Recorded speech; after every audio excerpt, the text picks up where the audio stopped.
Now this time, I would like to invite everyone to please open your Bible sa 1 Timothy chapter 6. 1 Timothy chapter 6 verses 6 to 10. And I would like to share with you this morning the message I entitled, We Can Carry Nothing Out. We can carry nothing out. Ang sabi po ng 1 Timothy chapter 6, sulat po ito ni Apostle Paul to his son in the faith, Timothy. At ito po'y napakagandang bagay na mapansin po natin ngayon pong umagang ito. 1 Timothy chapter 6 verses 6 to 10. But godliness with contentment is great gain.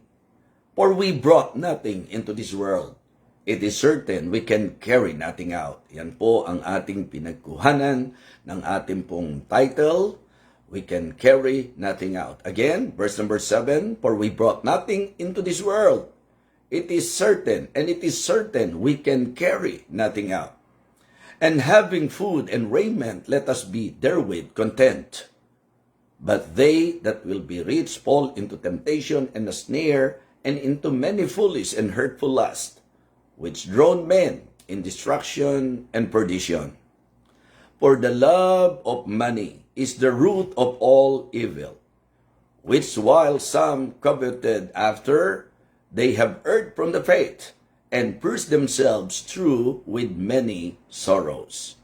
Purihin po ang pagbasa ng salita ng Diyos. Let us go to Him in prayer. Let us pray for His guidance. Our gracious loving God, our Father in heaven, we thank you and praise you for this very beautiful morning. Thank you for having this ministry, Heavenly Father. Thank you for everyone na talagang nakasubaybay at talagang sumusuporta po para sa ministeryo upang marami po ang maabot ng iyong salita. I pray, O God, I pray, O Father, that you will again fill me your Holy Spirit. May you guide me, Lord, and give me wisdom. May you bless your people, O Lord. Please enlighten our minds. Gamitin mo po ang mensaheng ito upang kami po ay hindi lang basta maliwanagan, kundi maturuan, Panginoon, ng mga dakilang aral at katotohanan ng iyong banal na salita. Again, I would like to commit to you myself, and even sa message na ito, Panginoon, abutin mo po ang bawat isa. Ito po ang aming panalangin sa pangalan po ng aming Panginoong Jesus. Amen. Amen. Okay? Again, in verse number 7, for we brought nothing into this world, and it is certain we can carry nothing out. Makikita niyo po that the Apostle Paul bilang tumatayo pong ama sa pananampalataya po ni Timoteo, kasi sa prinsipyo po, sapagkat siya po ang nag-disciple kay Timothy, so siya po'y gumanap ng kalagayang tatay sa usaping pananampalataya kay Timoteo. At bilang batang pastor, si Apostol Pablo po ay naging masasabi po nating concern sa kanya. At sa maraming pagkakataon, ito pong si Timothy ay kanyang pinapaalalahanan. At dito po sa kanyang panulat, isang napakahalagang bagay po na kung saan hindi lamang kay Timothy kundi sa ating lahat po pwede po tayong maturuan, maaralan mga kapatid. Dito po sa chapter 6, actually, dahil nga po sa realidad ng buhay, marami po ang po pwedeng sumila po sa atin mga kapatid. And one thing na binigyang pansin ni Apostol Pablo rito ay ang patungkol doon sa huwag masilaw sa mga bagay ng mundong ito, maging sa kayamanan ng mundong ito. At ang paalalang ito ni Apostol Pablo, I believe, ay isang napakagandang maging paalala po sa bawat isa po sa atin. Sapagkat pag tinignan po natin particularly, ang ating pong magiging particular din na tatalakayin, ang sabi po ng talata natin, ang pinaka-key text natin, 1 Timothy chapter 6 and verse number 7, ang sabi po, for we brought nothing into this world, and it is certain we can carry nothing out. Kaya yun po yung ginawa kong title ngayon. Ito po yung title ng message natin, we can carry nothing out. Actually, in that statement alone, po pwede nating sabihin na ito po ay reminder. It is good to be reminded, Christians, na wala po tayong madadala, wala tayong mailalabas. Kumbaga, ang entrada natin sa mundo, naked po tayo. Ang entrada natin sa mundo, wala po tayong dalang anuman. Kaya ito po'y paalala na wala rin po tayong mailalabas. Meaning to say, wala rin tayong madadala sa hukay o maging sa ating patutunguhan. So ito po ay reminder. We can also take this statement as a rebuke. Ito po'y po pwedeng tanggapin natin na pasaway na paraan. Sa paraan po na gusto pong sawayin po tayo. 'Di ba? We can carry nothing out. 'Di ba? Rebuke po 'yan. Ang buhay mo umiikot sa mga bagay ng mundong ito, sa yaman ng mundong ito. So ito po ay isang masasabi nating rebuke. We can carry nothing out. Pwede rin natin itong i-take na realization, mga kapatid. So ito po ay pwede nating tingnan sa idea po ng paalala. Okay? Ito po ay pwede nating i-take sa kalagayan po ng pagsaway at po pwede rin nating tingnan po ito sa tinatawag nating ideya ng realization. What you and I should realize in the reality of life. Ano po yung dapat nating ma-realize? We can carry nothing out.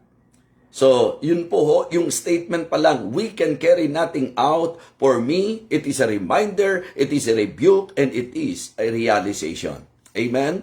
Yes, dapat ma-realize po natin na talagang sa buhay na ito, wala tayong mailalabas, wala tayong madadala. Wala po kayong madadalang kahit anuman sa mundong ito, mga kapatid. Yun ang dapat nating mapagtanto. Yan ang dapat nating maunawaan. Kaya wag masyadong umikot ang buhay natin sa mga bagay na maiiwan lang natin at hindi naman natin madadala. Pero siyempre po, gusto kong lagyan ng balance ang ating pong pag-aaral. Hindi po ito nangangahulugan na palalabasin natin hindi na natin kailangan habang nasa sa mundo tayo ang maraming bagay na kapag ka inaral nyo, provision din naman po ng Panginoon. It is just that huwag tayong nakatutok at nakasentro sa mga bagay na iiwanan din po natin. Gusto ko pong ipunto sa bawat isa sa atin na ang mas maganda po itingin po natin ang ating pong puso, mata, ang ating pong pagkatao sa mga bagay na mananatili at hindi sa mga bagay na iiwanan at hindi rin po natin madadala. So dito po sa message na ito, mga kapatid, gusto ko po na ang bawat isa ay paalalahanan na tayo po'y mag-ingat. Because of this reminder, because of this rebuke, because of this realization, kinakailangan po ako at ikaw ay medyo maging watchful at maging maingat po, mga kapatid.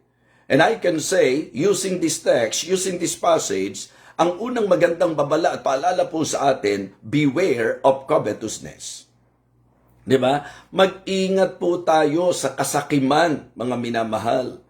Ito po ang problema ng marami. Actually po, ang normal at ang natural sa tao ay yung pong maging makasarili at masyadong maging mapaghangad. So I remember one parable na ginamit po ng Panginoon sa Luke chapter 12. Remember? Gumamit po siya ng parable at ito po'y po pwede nating makitang magamit na ilustrasyon sa usapan po ng talagang paghahangad pa. Kasi pag sinabi nating covetousness, mga kapatid, ito po yung kauhawan na kung tutuusin, never na masasatisfy. Diba? Yun po ang dapat maintindihan po natin. So beware of covetousness. Yung bang laging ang ano mo, pagka may ginusto kang isang bagay, sige pa, higit pa, diba? Okay? Hindi matatapos. So sa Luke chapter 12, makikita natin ang isang parable na ang sabi that the ground of a certain rich man brought forth plentifully. And he thought within himself, saying, what shall I do? Anong gagawin ko? Because I have no room where to bestow my goods and my fruits. Ito ang gagawin ko. Igigiba ko ang aking bangan, gagawa ko ng lalong malalaki at doon ko ilalagay ang lahat ng aking butil at ang aking pag-aari at sasabihin ko sa aking kaluluwa, marami ka ng pag-aaring nakakamalik para sa maraming taon. Magpahingalay ka, kumain ka, uminom ka, matuwa ka. Okay?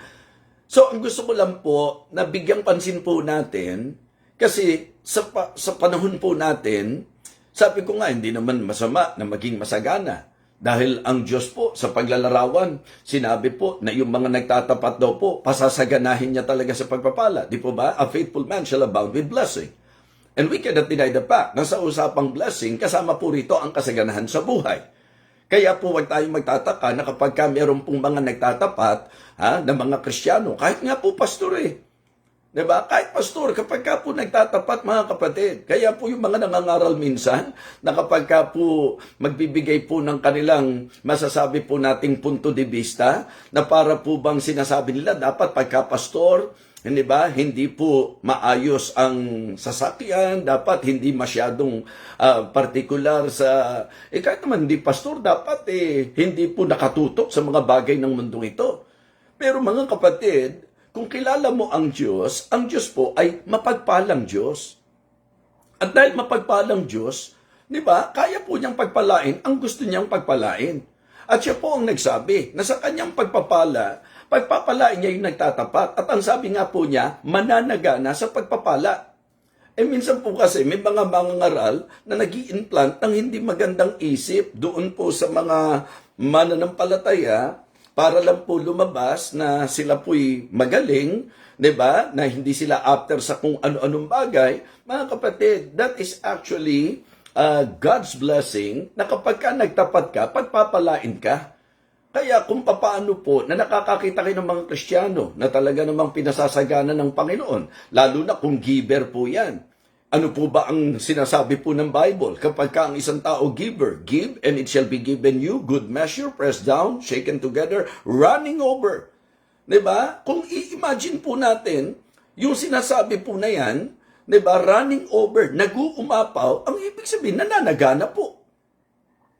Diba? Kaya there is nothing wrong na ikaw ay maging pinagpala sa iyong buhay, lalo na kung ikaw ay generous, kung ikaw ay giver, kung ikaw ay faithful. Kaya po, hindi dapat dalhin tayo ng mensaheng ito sa kaisipan na kapag ka ang isang tao, maging pastor, ay nananagana, ang ibig sabihin na, wala siya sa kalooban ng Panginoon. In fact, mga kapatid, yung mga nasa kalooban ng Panginoon, yan nga po ang kanyang pagpapalain. Amen? At pag sinabi nating pagpapala, kasama ang kasaganahan doon. Pero gusto ko po nang bigyan po natin ng pansin kung bakit ginamit ng Panginoon ang parable na ito, sapagkat ito po ay parable para sawayin po ang mga taong walang kasiyahan. Yung mga taong sobrang mapaghangad. Kasi yun po ang bawal. Nasa sobrang paghangad mo kung ano-ano gagawin mo. Mga pastor na gagawa ng magic para lang po managana. Hindi po magic ang susi upang ikaw ay managana. Katapatan po ang susi para tayo pagpalain, para tayo po'y managana. Yung pagiging mapagbigay po ang susi. Pero yung halimbawa, pastor ka o kahit na Kristiyano na gumagawa ka ng sarili mong diskarte dahil sa paghahangad mo, dahil sa pagnanasa mo, mga kapatid, yun po ay malaking problema. Alam niyo, yung covetousness, yan po ang isang dahilan dahil bawal ng Diyos yan, di po ba? Ang sabi po ng Hebrews chapter 13 verse number 5, let your conversation be without covetousness, and be content with such things as ye have. For he had said, I will never leave thee, nor forsake thee, so that we may boldly say, the Lord is my helper, I will not be afraid. I will not fear what man should do unto me. So makikita nyo po mga kapatid na yun po yung masama. Kaya nga po ang Kristiyano po, hindi tayo nagpo-promote at nagpapatronize ng gambling. Sapagkat ang gambling po ay paghahangad ng hindi sayo. Di po ba? So kaya napakaganda po na tayo ay mapaalalahanan nitong mensaheng ito. Beware of covetousness, mga kapatid. So, ang ating pong mensahe, we can carry nothing out. Kaya wag naman tayong maging sakim. Hindi mo naman madadala yan Minsan, even to the point na nanglalamang ka ng kapwa mo Kaya nga, mga kapatid, nililiwanag ko lang po sa inyo. Yung mga Kristiyano na parehas na tumatrabaho, yung mga Kristiyano na masisipag sa kanilang hanap buhay, hindi po yan sinasansala ng mensaheng ito. In fact, yan po ang tama. Pero yung to the point na manglamang ka, mang-api ka ng kapwa mo, maghangad ka ng hindi sa'yo, yan po ang masama. So napakahalaga po na ngayong umagang ito, Ako at ikaw ay mapaalalahanan ng napakahalagang bagay. Huwag ko kayong makikinig doon sa mga para bang masama pagka ikaw ay masagana, para bang masama kapag ka ikay pinagpala. Sabi ko nga, nakakalungkot makarinig minsan na mga pastor pa yung nangangaral na para bang ang spirituality para sa kanila ay yung ang hirap-hirap ng buhay mo, yung pong hindi ka mag-e-enjoy ng mga bagay, lalo na sa klase ng Diyos na meron tayo na napakamapagpala. Siyempre po, kung ang tatay, ang magulang, kapag ka ang anak niya nakukonsueluhan siya, talagang ganadong-ganado siyang pagpalain. Kung ang mga boss dito sa lupa, yung mga empleyado, manggagawa nila, pag nasisiyahan sila, nagbibigay sila ng incentives. Bakit itong mga pastor minsan nag-i-implant pa ng kaisipang negatibo na kapag ka ang mga pastor umaangat, gumaganda buhay, kaya ko po sinasabi yan, ako po sa level ko, parang tingin ko, iniaangat ng Diyos yung buhay ko eh. Hindi para ipagtanggol ang sarili ko, kundi sa pangkalahatan po, mga kapatid. Ano magagawa mo kung gusto ng Diyos na pagpalain ka, lalo na kung natutuwa ang Panginoon sa buhay mo?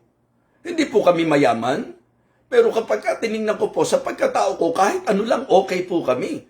Pero, I must admit, pinagpapala kami ng Diyos ng higit doon sa kung tutuusin, higit sa inaasahan ko. I am not expecting so much.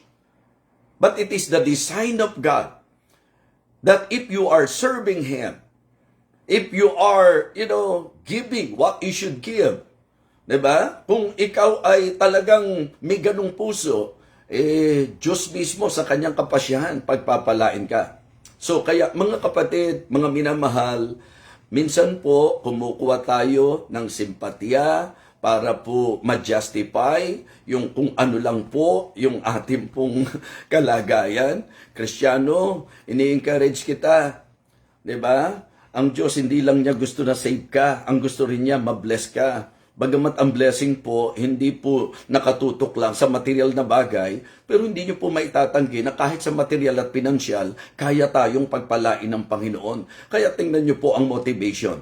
Kapag ka ikaw ay giver, di po ba? Doon sa bayan niya, ang isa sa kanya naging disenyo, pag kayo faithfully, nagtatites, nag-o-offering, kapag kayo ay giver, ang sabi niya, subukin niyo ko, kundi ko bubuksan ang durungawan sa langit at ihulog sa inyo ang pagpapala na walang sapat na silid na kalalagyan. O, sige po, use your imagination. Nung kausapin niya ang bayan niya, sa panahon po na kung saan tinuruan sila, sa panulat po ni Malakay, anong itinuro sa kanila? Di ba pagpapalain? So ngayon, hindi ko issue dito kung nag-a-apply ka o hindi ka nag-a-apply ng tithes. Pero ang issue ko po, in principle, ang giver, pinagpapala ng Panginoon. So kung yon ang pagpapala mo, walang masama po doon. Pero kung ikaw, di ba, yumayaman ka financially dahil sa mga, di ba, korupsyon na ginagawa, mga kapatid, sa palagay ko po, o tiyak ko po, na hindi kalugod-lugod sa Diyos yan. So, beware of covetousness. Iyon ang masama. Yung maghangad ka ng higit, even to the point of using daya, di po ba? Magmamagic ka, didiskarte ka, na nakakalamang sa iba, delikado po yan. So, beware of covetousness. Tingnan nyo po, mga kapatid, ang covetousness po, una, it blinds us. Binubulag po tayo niyan, mga kapatid. Bakit? Kasi nagkakaroon ka ng sentro sa mga temporal at yung mga priorities natin nawawala na sa paningin natin. Yung eternal na dapat yun ang masinesentrohan natin. Tama po?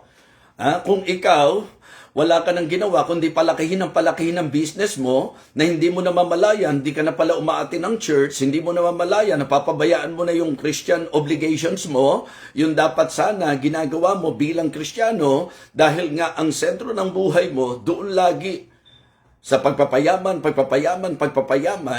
ang nakalimutan mo, iiwanan mo lahat yan. Ang masakit, wala kang ginawa para sa Panginoon. Bakit? Nabulagan ka eh.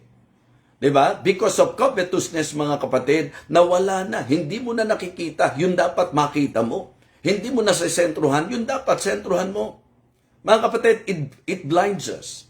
Bubulagin po tayo niyan. Hindi lang yan. It binds us. Diba? It binds us, mga kapatid. Ang mangyayari po kapag tayo po ay may kasakiman, dadaling ka dito, hahatakin ka dito, para kang nakagapos at sunod-sunuran ka sa Kanya. Ang nangyayari sa iyo, talagang ang humahawak sa iyo, yung pong, kumbaga, imbis na yung possession, di ba, yung mga tinatangkilik mo, dapat ikaw ang possession di po ba? Pero ang nangyayari, ikaw ang napoposes. Yung possession mo, yun po ang tumatali sa iyo. Mga kapatid, hindi ganon. Hindi po ganon ang dapat. Sabi nga nila, ang pera daw po, mabuting alipin, pero masamang Panginoon. Kaya mga kapatid, wag puro tayo sa material. Panginoon, hindi Panginoon, Panginoon, Panginoon. Sa kalagayan po na kahit hindi na para sa iyo, Panginoon, Panginoon, Panginoon. Diba? Alipin. Nakagapos tayo sa mga bagay na sinasabi naman ng mensahe natin, hindi natin mailalabas, hindi natin madadala. So, beware of covetousness. It blinds us. It binds us. And it burdens us. Diba? Namumroblema tayo tuloy sa sobrang paghahangad, sa sobrang kasakiman, mga kapatid. Kaya nga, isang napaganda na makita natin na sa Christian life, areglado lang. Kung ano provision ng Panginoon, kung ano po ang pasya ng Panginoon, kung ano po ang nais ng Panginoon sa atin. So, mga kapatid, mga minamahal, tinatalakay po natin ang mensahe na pinamagatan nating we can carry nothing out. Ito po ay reminder, ito po ay rebuke, ito po ay realization. We can carry nothing out. So beware of covetousness. Yung laging paghahangad ng higit pa, mga kapatid. In fact, for me, as I consider yung talagang nangyayari sa buhay namin, ang nakikita ko po, mula sa katayuan na ako po'y na-save, mula sa katayuan na ako po'y nagsuko ng buhay sa Panginoon. In fact, ang ikinakokontra nga po ng iba, pag nag-surrender ka ng buhay mo sa Panginoon, ang sasabihin nila, anong mangyayari sa buhay mo? Saan ka makakarating yan? Bakit mo naman sinayang yung future mo? Bakit naman binaliwala mo yung pangarap mo? Di po ba? Yun po ang takbo ng isip ng tao.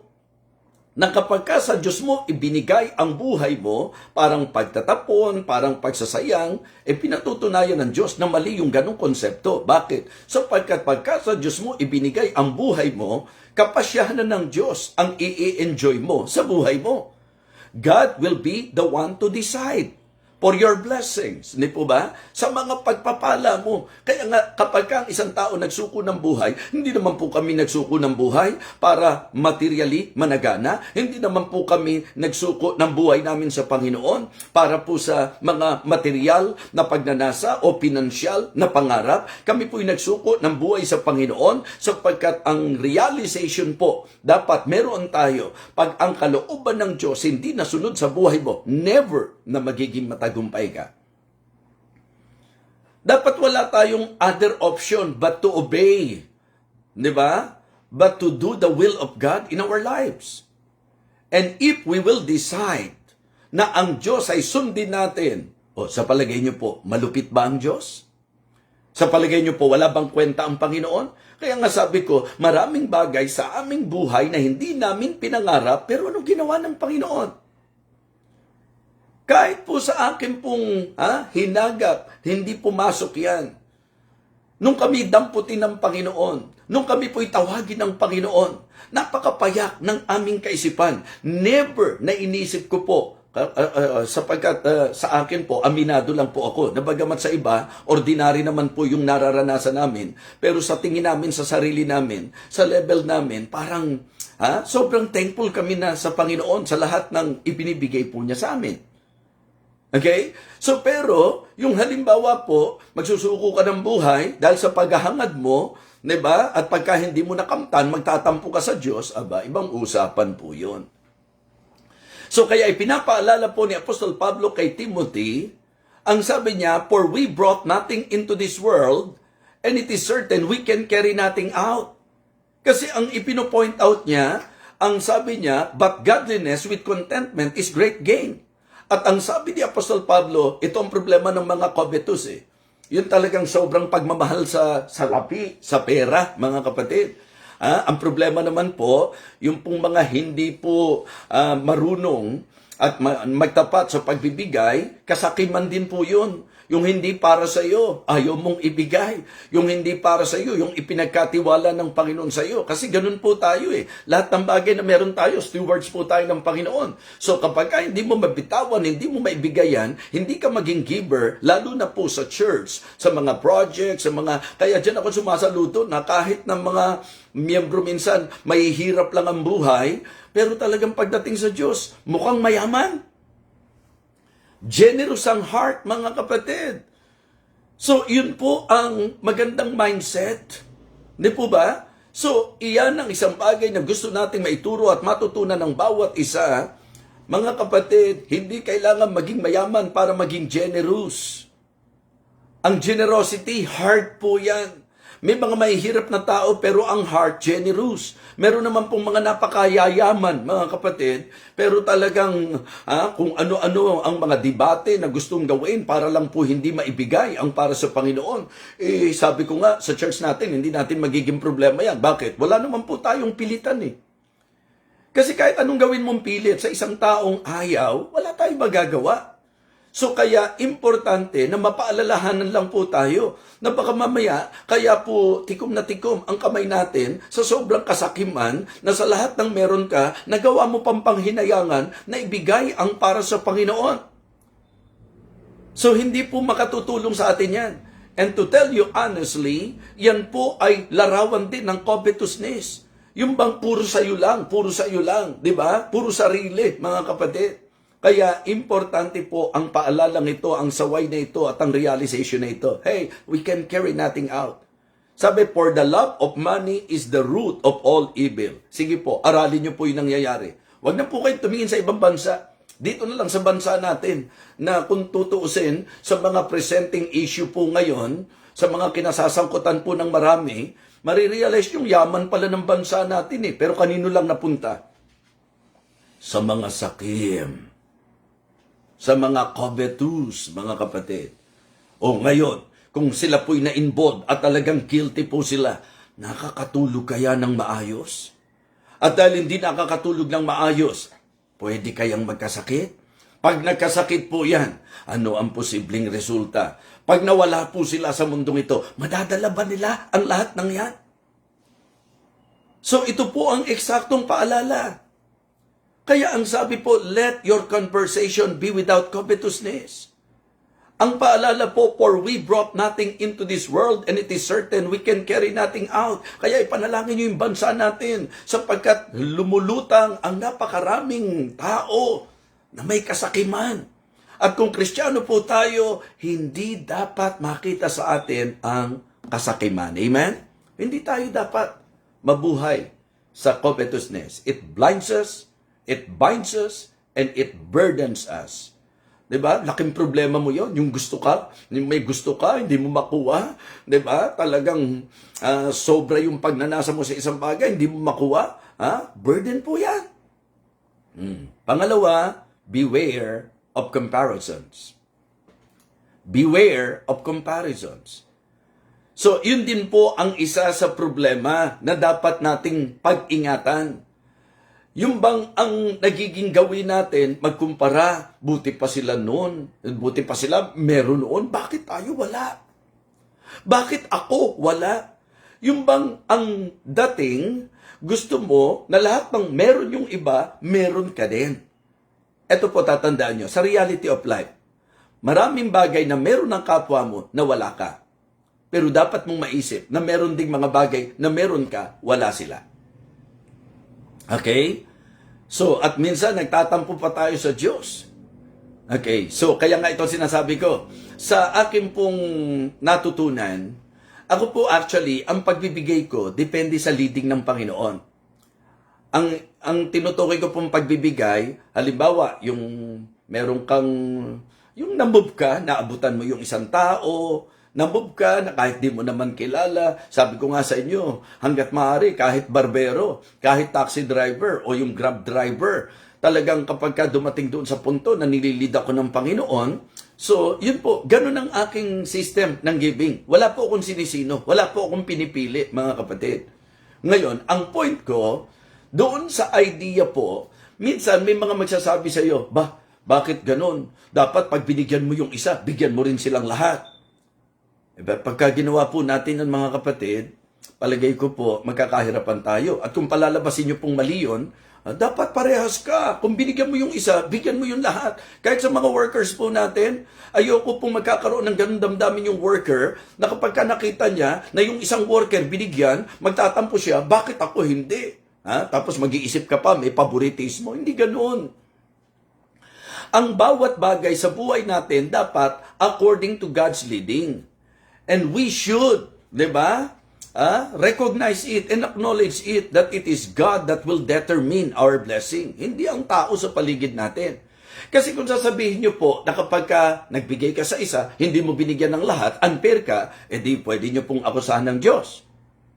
Okay, harapin natin ang totoo. Lahat ba ng bagay na binigay ng Diyos sa iyo, binigay rin ba niya sa lahat? Lahat ba ng bagay na ibinigay niya sa isang tao, ibinigay din ba niya sa lahat? Di ba? Dinedetermine ng Panginoon kung sino dapat pagpalain, kung sino ang hindi. Kaya alisin niyo po yung mentality na parang kailangan, pagka nagbigay ka sa isa, kailangan bigyan mo yung lahat. Kung yun ang leading sa iyo, walang problema. Pero mga kapatid, even God, yung blessing po niya, siya nagdedetermine. So sa atin po, siya kasi all-knowing, tayo hindi. Kaya dapat sensitive tayo sa leading. Okay? At ang iingatan po natin, yung pong tinatawag nating comparisons. Na kapag ka meron sila, dapat meron din ako. Pagka meron siya, dapat meron din ako. Pag binigyan siya, dapat bigyan din ako. Mga kapatid, tandaan nyo po, nag-uusap tayo sa mga bagay na hindi rin naman natin madadala, hindi rin naman natin mailalabas, di po ba? Sabi nga po ng Bible, comparing themselves among themselves are not wise.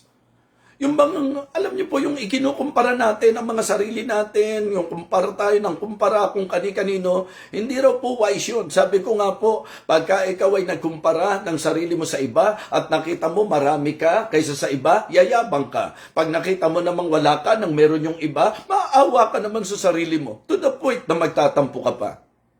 Mga kapatid, ang problema sa comparison, ang magiging epekto niyan, discontentment. Diba?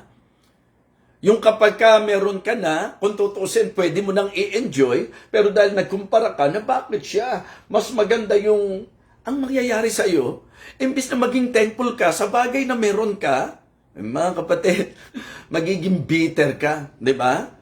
Discontentment. Hayaan yung ang Diyos ang magpasya kung ano ang para sa iyo.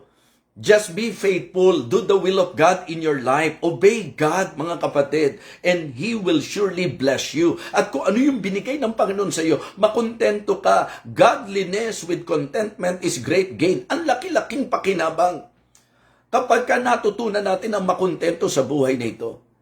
So mga kapatid, ang problema sa comparisons, okay, discontentment. Hindi lang po yan, discouragement. Diba? Because of that, madi-discourage ka. So, hindi tama, hindi kalooban ng Diyos na ika-discourage mo yung pagkakaroon mo ng kalagayang hindi ka nagtatamasa ng tinatamasa ng iba.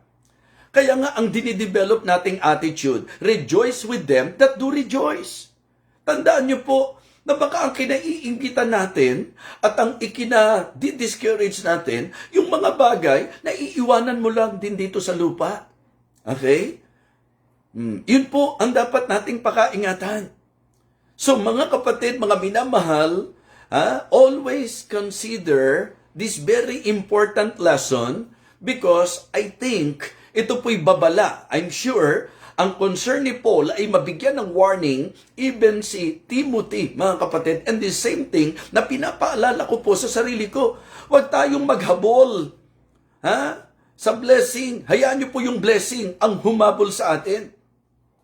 Huwag tayong gumawa ng paraan sa kung ano man ang tatamasahin natin sa buhay natin. Let God bless your life. Just do His will. Just obey His words, mga kapatid. Just be faithful. Apply kung ano po yung itinuturo ng Panginoon. Di ba? Yun po ang sinasabi ng banal na kasulatan. Kaya po kung ang isang tao o kahit Kristiyano pa mapagkumpara, tatandaan nyo po, ang mangyayari sa iyo, magiging discontented ka. Di ba? Ang mangyayari sa iyo, madi-discourage ka. So kaya discontentment, isa yan sa problema sa usapan ng comparison. Discouragement, another problem po yan. Distraction. Di ba? Pagkasira, pagkawasak. In fact, napaka-divisive po ng pagkukumpara. Magkakaroon ng hindi magandang relasyon. Sasama kalooban mo. Mga kapatid, alisin natin sa isip natin ang pagtatampo sa Diyos na napaka-perpekto at napakatalino sa lahat. Alam niya kung ano para sa akin. Alam niya kung ano para sa iyo. Alam niya kung ano ang para sa kapatid natin. Alam niya kung ano ang para sa bawat isa. Ang Diyos po ang nakakaalam. Ang talagang bahagi natin, makontento tayo sa kung ano po ang kapasyahan ng Diyos para sa atin. Mga kapatid, mga minamahal, discontentment, discouragement, and distractions, yan po ang magiging epekto. Kaya beware of comparisons. Yan ang magiging epekto ng pagkukumpara, mga kapatid. Kaya pakaingatan po natin yan. So una, beware of covetousness. Pangalawa po, beware of comparisons. Pangatlo po, beware of compromise. Beware of compromise. Actually po, if we will put understanding, when the Apostle Paul said, for the love of money is the root of all evil. Diba? Isipin nyo root of all evil. So isipin nyo na, mga kapatid, ang lahat ng bagay na po pwedeng nakapaloob dito. Isipin nyo kung gaano kapanganib na ikaw ay maging sakim. Isipin nyo kung gaano kapanganib na ang pag-ibig mo nasa salapi, mga kapatid. Diba? To the point na gagawin mo ang lahat para sa Kanya. Gagawin mo ang lahat para sa pera. Kaya nga sabi ko, lahat tayo, palagay ko po, hindi tayo po pwedeng hindi apektado ng ginawa ng ilan sa mga totoong guilty at involved sa korupsyon. Kasi talagang yun dapat sana ini-enjoy ng marami. Naalala nyo po, di po ba? Nagbabagyo, nagbabaha. Imagine nyo po yung mga buhay na nawala. Imagine nyo po, dahil yan sa kasakiman ng marami. Dahil po yan sa pakikipagpaligsahan ng marami na kailangan sila ang maraming mga lupain. Kailangan sila po yung may consider na mayaman. Kailangan sila po ang nakatulad ng iba, katulad nila. Yung mga ganun po, mga kapatid. Delikado talaga Ngayon, ang isang danger po nito ay yung tinatawag nating compromise. So, beware of compromise. Alam nyo, ang magiging epekto, ang ang pwedeng maapektuhan sa usapan ng compromise, una, our standards. Kapag ka po tayo ay pumasok na sa tinatawag nating compromise, bababa na yung standard mo. At iyan po ang nangyayari sa marami. Kahit sa mga churches, kahit sa mga pastor, nangyayari yan. Di po ba? Na sa ngalan ng pag-ibig sa salapi, na kung tutuusin, hindi naman natin madadala. Sabi ko nga napakaganda na tayo po ay makapag-accomplish sa buhay ministeryo na alam nating provision ng Panginoon at hindi dahil sa compromise. Yung iba, ibinababa na po yung standard. So, nakaka-apekto sa standard ang compromise. At nakaka-apekto rin po sa spiritual life natin. Sa spirituality natin. Chain effect na po yan, mga kapatid. Kapag tayo po'y nakikipag-compromise, pati yung spiritual natin, yung spirituality natin affected. So, kaya napakaganda po na ating pag-ingatan ang ating spirituality, ating pong i-maintain ang tamang standard, pero kapag tayo po ay masasabi po nating pumasok sa compromise, ibababa niya ng standard mo, maging ang spirituality mo. Ano ang ugat? Pag-ibig sa salapi.